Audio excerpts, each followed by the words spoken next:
تہذیب الاخلاق کا بڑا ہاتھ ہے۔ اس رسالے کے ذریعے سر سید نے ملک میں ایک خاص علمی و ادبی اور فکری روح پیدا کی۔ اردو ادب کو قومی مفاد اور اجتماعی افکار کا ترجمان بنایا۔ جذباتی انداز فکر کی جگہ منطقی انداز فکر اپنانے پر زور دیا۔ اس سے سر سید وہی کام لینا چاہتے تھے جو انگریز اسپیکٹیٹر اور ٹیٹلر سے لینا چاہتے تھے۔ اس کا بنیادی مقصد قومی اخلاق کی تہذیب و اصلاح تھی، جس سے ہندوستانیوں کے دلوں میں عزت نفس اور انسانیت پیدا ہو سکے۔ اس رسالے کے ذریعے اردو زبان کا دامن متنوع مضامین سے مالا مال ہو گیا۔ زبان غیر صحت مند جذبات و خیالات کے وسیلے اظہار بننے کی جگہ مقصدیت کا اعلیٰ کار بن گئی، جس سے ادب اور زندگی کا رشتہ استوار ہوا۔ انہی خصوصیت کی وجہ سے تہذیب الاخلاق کو نئے خیالات اور جدید رجحانات کا نقطۂ آغاز اور اردو نثر نگاری کا سنگ بنیاد قرار دیا جاتا ہے۔ تنقید نگاری میں بھی سر سید کی خدمات ناقابل فراموش ہے۔ انہوں نے کوئی تنقیدی کتاب نہیں لکھی، ان کے نظریات مختلف مضامین میں بکھرے ہوئے ہیں۔ سر سید نے قدیم ادبی سرمایہ پر تنقید کر کے اردو ادب کو صحت مند تنقیدی عناصر سے روشناس کرایا۔ روایتی غزل، قصیدہ اور دیگر اصناف سخن کی خامیوں کی نشاندہی کرتے ہوئے ان میں صحت مند عناصر داخل کرنے کی تلقین کی اور ایسی تخلیقات پیش کرنے پر زور دیا جو زندگی کی حقیقتوں کے ترجمان ہو۔ آزاد و حالی کی نیچری شاعری، مقدمہ شعر و شاعری اور مسدس حالی وغیرہ سر سید ہی کی تحریک پر منظر عام پر آئی، جس سے اردو ادب میں جدید تنقیدی رجحانات کے لیے راہ ہموار ہوئی اور زندگی کی عکاسی، مقصدیت اور سادگی کو شعر و ادب کی بنیادی قدر کے طور پر تسلیم کیا گیا۔ اس طرح سر سید کو اولین نقاد کہنا بے جانا ہوگا۔ اس میں شبہ نہیں کہ علی گڑھ تحریک کا سر چشمہ سر سید کی ذات سے پھوٹا تھا۔ وہی اس تحریک کے علمبردار و نقیب تھے۔ اس تحریک کے ہر زاویے پر ان کی شخصیت، افکار اور اعمال کی گہری چھاپ لگی ہوئی ہے، لیکن اس تحریک کو آگے بڑھانے اور اس کی روایت کے دیے کو روشن رکھنے میں ان کے رفقا اور دیگر وابستگان تحریک کا کم ہاتھ نہیں، جنہوں نے سر سید کے افکار و نظریات کو عام کرنے اور ان کی تحریک کو آگے بڑھانے میں اپنی تمام تر صلاحیتیں صرف کر دی۔ ابتدائی رفقا میں محسن الملک، چراغ علی، نواب وقار الملک، حالی، شبلی، مولوی نذیر احمد اور مولوی ذکا اللہ کا نام آتا ہے۔ حالی کا شمار علی گڑھ تحریک کے ان ادبا میں ہوتا ہے جنہوں نے اردو ادب کو مختلف جہتوں سے متاثر کیا۔ سوانح نگاری، مضمون نگاری اور شاعری ہر ایک پر گہری چھاپ چھوڑی۔ حالی غزل کے شاعر تھے، لیکن علی گڑھ تحریک کے زیر اثر غزل کی پرانی ڈگر کو چھوڑ کر غزل گوئی کی نئی روایت کو جنم دیا، نیچری اور اصلاحی شاعری کی بنیاد رکھی۔ مسدس حالی لکھ کر خفتہ قوم کو بیدار کرنے کی کوشش کی۔ حالی نے نثری ادب کی بھی گراں قدر خدمت انجام دی۔ سوانح نگاری میں یادگار غالب، حیات سعدی اور حیات جاوید لکھ کر سوانح نگاری کو مردوں کی مردم شماری کے خانے سے نکال کر نئی شاعراں پر لا کھڑا کیا۔ مقدمہ شعر و شاعری لکھ کر جدید شعر و ادب کو نئی تنقید اساس مہیا کی۔ شبلی بیک وقت شاعر، ادیب، عالم، مفکر، سوانح نگار سب کچھ تھے۔ انہوں نے علی گڑھ تحریک اور سر سید ہی سے روشنی نہیں لی، بلکہ خود بھی روشنی کا مینار تھے۔ ان کے اندر بے شمار صلاحیتیں موجود تھیں، لیکن ان کا اظہار سر سید کی صحبت اور علی گڑھ کی علمی ماحول ہی میں ہوا۔ بقول خلیل الرحمن اعظمی، شبلی کو علی گڑھ کی فضا نصیب نہ ہوتی تو ان کی جگہ مولانا فاروق چریا کوٹی اور فیض الحسن سہارنپوری کے صف میں ہوتی، اور اردو زبان شعر العجم، سیرت النبی اور الفاروق جیسے کارناموں سے محروم رہ جاتی۔ مولوی نذیر احمد سر سید کے حلقے میں سب سے بعد میں آئے اور جلد ہی علی گڑھ تحریک کے سرگرم رفیق بن گئے۔ انہوں نے اپنی تقریروں کے ذریعے اصلاحی قوم کا فریضہ انجام دینے کی کوشش کی، قرآن کی تفسیر لکھ کر مذہبی لٹریچر میں اضافہ کیا، اور توبۃ النصوح اور ابن الوقت جیسے ناول لکھ کر ناول نگاری کے لیے راہ ہموار کی۔ مولوی ذکا اللہ نے علی گڑھ تحریک کا پیغام بچوں تک پہنچانے کے لیے درسی کتب تصنیف کی۔ ان کا شمار علی گڑھ تحریک کے کثیر التصانیف ادیبوں میں ہوتا ہے۔ انہوں نے ایسے موضوعات پر قلم اٹھایا جن کی طرف کم لکھنے والوں کا ذہن گیا۔ تاریخ ہند، تاریخ عہد انگلیسیہ، سوانح ملکہ وکٹوریہ اور کرزن نامہ وغیرہ ان کی مشہور تصانیف ہے۔ علی گڑھ تحریک کا دوسرا دور ان لوگوں سے شروع ہوتا ہے جو براہ راست سر سید کی صحبت کے فیض یافتہ تو نہیں تھے، لیکن سر سید کے شاگردوں کے ہاتھوں ان کی ذہنی تربیت ہوئی تھی۔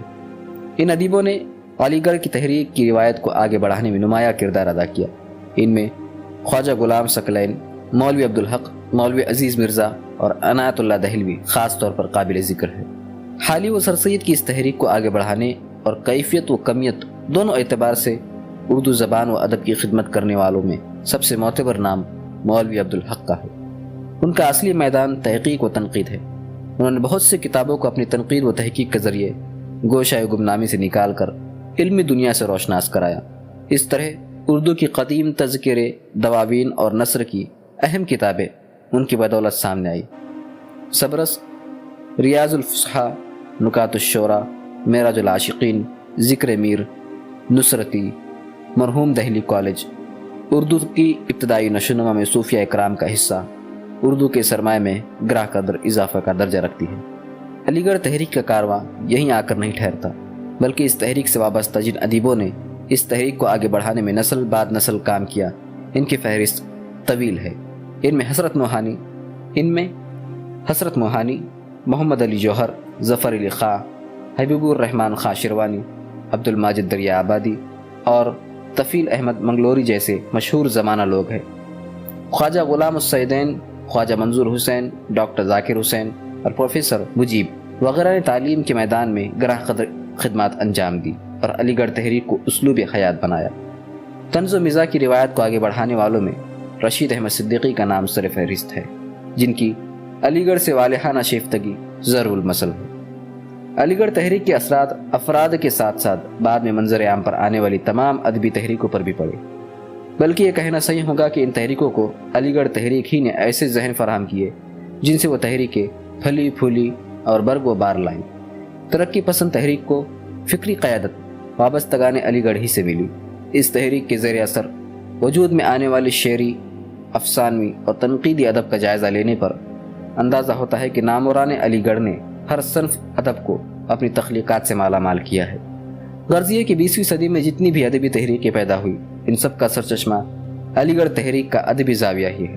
آج علی گڑھ مسلم یونیورسٹی اور سر سید کے قائم کردہ دوسرے اداروں کے بارے میں جمود اور معیار کی پستی کی شکایت کی جا سکتی ہے، لیکن علی گڑھ تحریک کی شکل میں سر سید نے جو فکر پیش کیا تھا وہ آج بھی مختلف شکلوں میں علم و ادب کے کارواں کو سرگرم سفر رکھے ہوئے ہیں اور آنے والی نسلوں کے ذہن و دماغ کو روشن رکھے ہیں۔